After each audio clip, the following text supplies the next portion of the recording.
it's not that the TV or the technology and all this kind of stuff is disconnecting us from who we really are. I think we were already disconnected from who we are, or our inner selves. That's why the majority of the manifestation of, let's say, the new media is in this disconnect. So it's kind of like the opposite. The more we get connected to who we are, I think the more we would express this new story.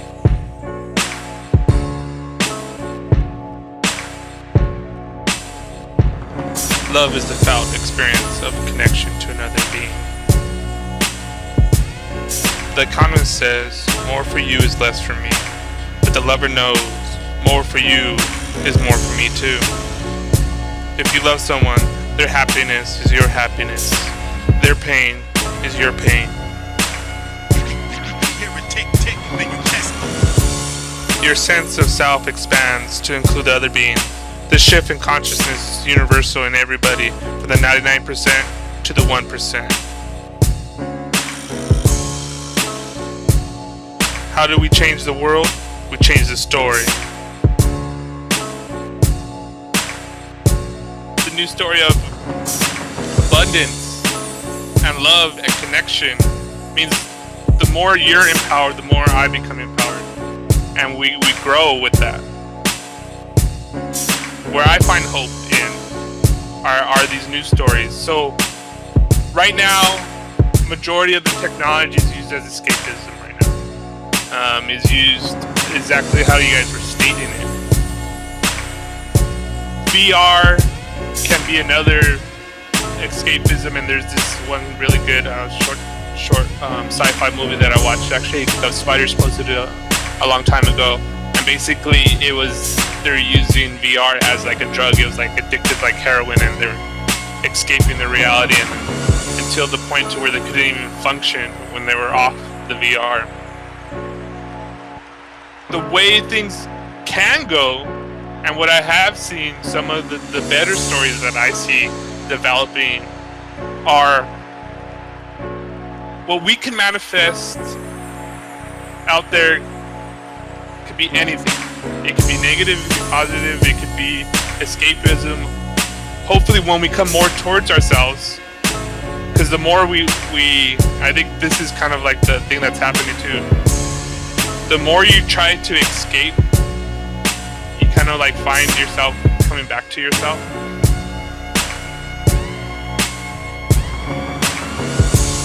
We can't live without art, for it's the most important dimension of creating change. Essential to the imagining a new radical possibilities of our future. The present convergence of crisis in money, energy, education, health, water, soil, climate, politics, the environment, and more is a birth crisis, expelling us from the old into the new. Visions turned into sound, beats pulsing into vision, new awareness and fresh perspective stir up the people and strengthen their spirit. Take hold energetically, dance to the songs of eternity, stomp to the pulse of the universe, sing to the ocean of infinity. Love is the felt experience of connection with another being.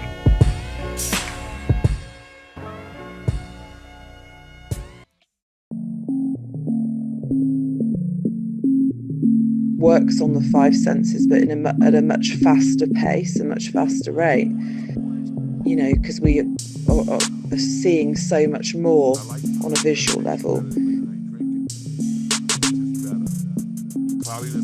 of the emotional side of the human. You know, that's always been a concern of mine with technology, that, you know, the bit that connects, the emotional part of the brain that connects to things, a way of seeing things.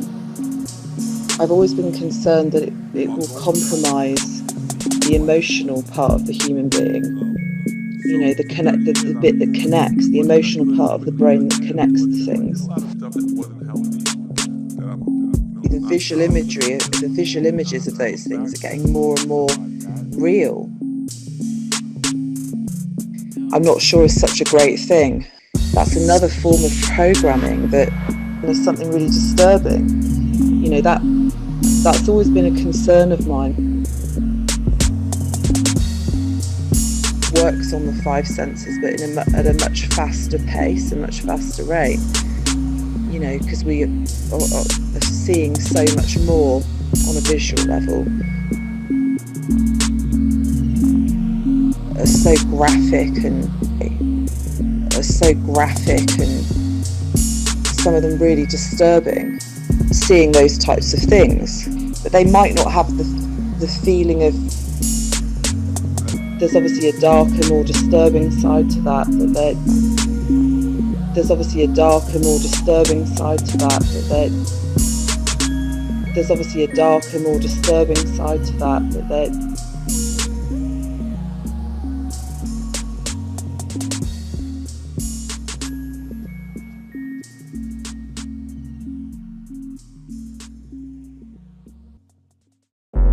Societally now, any developing thought form is first assessed for its functionality in militarization, for how can it be used as either weaponized or used as a matter of defense or getting the upper hand on information, and then immediately thereafter it's realm of intellectual property, and so it's commodified and turned into, you know, what can we get for it? Like you were saying, Daniel, it's not. There's no common good. And it was some shocking thing, and I see that all the time. Like if I'm in the city and everyone's having their lunch and they're all taking their turn with their phone, pulling up a shocking this or an ostentatious that, and that type of thing. And you see it in school, you know, the viral video, but you never see anyone like doing an act of kindness or look at this amazing, you know, sunset or anything like that. That would just be like not nearly interesting enough. But it kind of makes me wonder, as people, if we're transcending the digital age and we're seeing, you know, okay, the wild places are down to 20% on the earth, and like we kind of talked about before, you know, when will that shift sort of take place where, like you say, Dan, the technological aspect of the creative process, when we tap into our imagination and we create purely from you know, going into the Akashic field and drawing out, you know, I firmly believe humans just regurgitate. I don't, you know, people are so full of themselves to think that they create thoughts. I firmly believe humans just regurgitate. I don't, you know, people are so full of themselves to think that they create thoughts.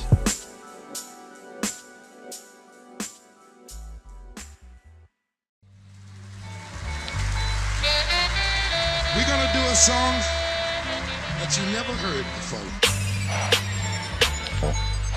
When we tap into our imagination and we create purely from you know, going into the Akashic field and drawing out, you know, I firmly believe humans just regurgitate. I don't, you know, people are so full of themselves to think that they create thoughts. They may assemble logos. They may have a specific tangent of creativity that's inherent to them and not others. But my take on the human condition is that you're only pulling pieces out, and your ability to find, like you said, Dan, that quiet space within you to have these things populate in your mind.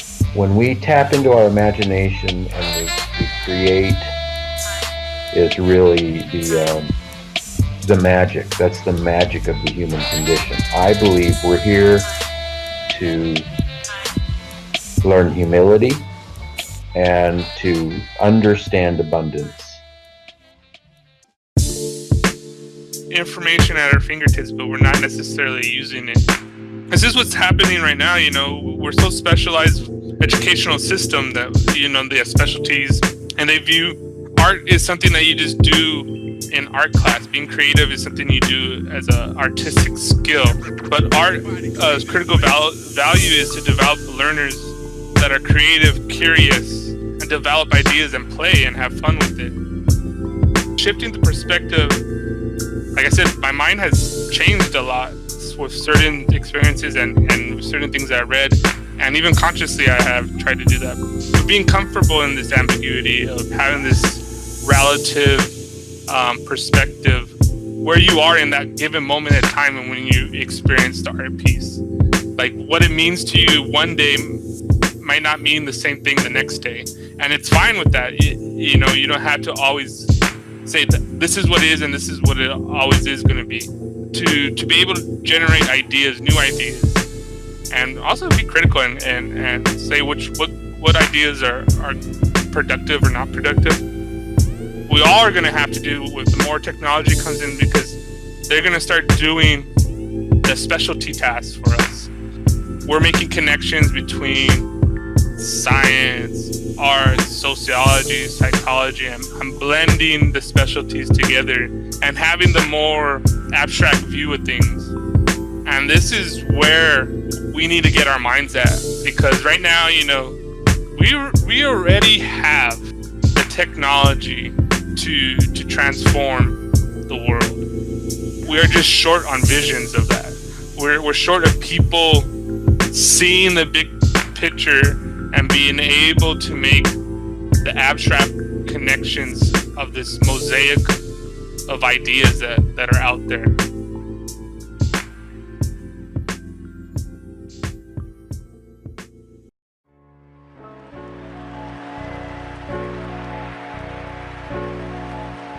The more poets knew science and more scientists knew poetry, I'm convinced the world will be a lot better place. When power corrupts, poetry cleanses.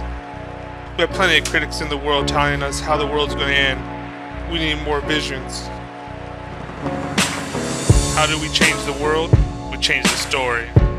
When the old story dies, there's the crisis. It is time for transformation. The death of the narrative brings confusion, chaos, and struggle. There are moments in consciousness when things become fluid, when patterns change, and in these moments, the ripples of even a single idea can make a huge difference. Change the whole wave of consciousness, evolve the reality. It's quite normal to fear what one most desires. We desire to transcend the story of the world that has come to enslave us, and indeed is killing the planet. We fear what the end of the story will bring, the demise of much that is familiar. Fear it or not, it is happening already. You can't live without art, for it's the most important dimension of creating change. It's central to the imagining and new radical possibilities of our future. How do we change the world? We change the story. Your sense of self expands to include the other beings. The shift in consciousness is universal in everybody, from the 99% to the 1%. We have plenty of critics in the world telling us how the world is going to end. The world needs more visions. The present convergence of crisis in money, energy, education, health, water, soil, climate, politics, the environment, and more is a birth crisis, expelling us from the old into the new. Visions turned into sound, beats pulsing into vision. New awareness and fresh perspectives stir up the people and strengthen their spirit. In the midst of flurry, clarity. In the midst of storm, calm. Take hold energetically. Dance to the songs of eternity. Stomp to the pulse of the universe. Sing to the ocean of infinity. Dreams leak into reality. Reality leaks into dreams.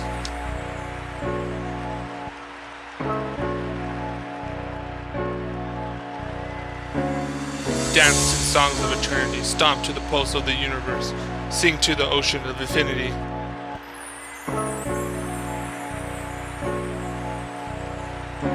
Driven by the creativity inherent in all living systems, the planetary web of life expands through mutations, gene trading, symbiosis, producing forms of life ever increasing in complexity and diversity.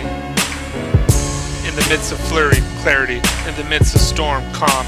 In the midst of divided interest, certainty. In the many roads, asserted choice. What a caterpillar calls the end of the world, the master calls a butterfly. Cultural revolutions always inevitably precede political revolutions. Artists are inspired cultural messengers of who channel the zeitgeist, bringing forth the soul and the spirit of the social change movement. These visionaries, change makers, inspire us. They crystallize a vision and lift up our hearts. What would the movements of the 60s have been without the era's incredible cultural innovations in music, art, dance, and poetry, its groundbreaking films, theater, and design, and literature? We have plenty of critics in the world telling us how the world is going to end. The world needs more visions. We need more visions. We need more visions. Dance to the songs of eternity. Stomp to the pulse of the universe. Sing to the ocean of infinity.